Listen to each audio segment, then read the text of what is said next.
All right, welcome back to Debrief. Israel's parliament, the Knesset, yesterday passed a controversial law that will make all Israeli citizens get biometric ID cards. The biometric card is designed to digitally encode personal information, fingerprints, and a high-resolution facial photo. All that information will go to a national biometric database. There are some concessions for privacy rights. Advocates, police can't yet use the biometric database information until the Knesset revisits the issue, passes tighter regulations perhaps, and citizens can opt out of giving their fingerprints to the database, but they would have to renew their IDs more frequently. Opponents are still arguing the database is vulnerable to hacking and it's an unnecessary and intrusive step that puts people's personal data at risk. The law is set to go in effect in early July. We're joined now in our studio by Bועז. He is the founder of the Israeli Freedom Movement, objects to the idea of this database in principle, and is fighting this in court.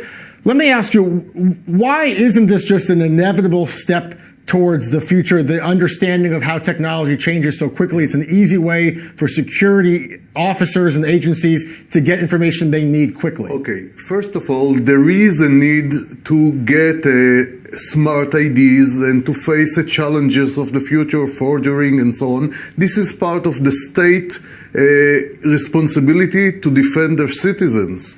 However, we are talking about something totally different, and this is the central database that will hold all the biometric data, and this is what my organization object, as well as many other organizations and experts that voted against it, that raised the awareness about it, and talking about the unnecessary risk that Israel is about to take by building such a central database. But more than 1 million citizens have signed up voluntarily so far for biometric IDs. Does it show perhaps people are not...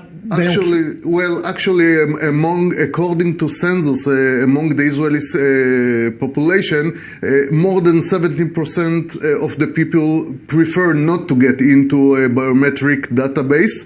And the reason that million citizens got in was because they were pushed by or nudged by the Department of Interior when they came to renew their passport and so on. They had a short, fast line to the biometric one and a lot of hassle if they want to renew the old one. What is a bigger concern for you, that this database could be hacked or perhaps that it could be abused? Actually, two major concerns. One of them, there is no major reservoir of data that wasn't hacked or could not be hacked in this way or another. It doesn't matter how big the secret and how much you want to protect it, as well as the Israel nuclear secrets, as we know with Vanunu case.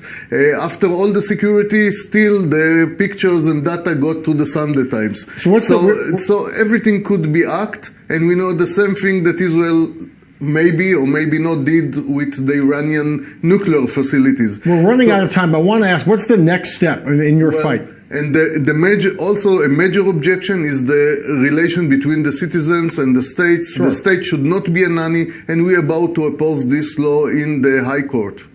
That's the next step. And how long of a process do you think this will take? The law takes effect in July.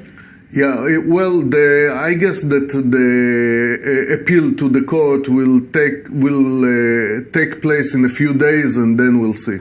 I remember when I was a kid in school, we had to do the fingerprints. You remember that? You had to roll it in the ink.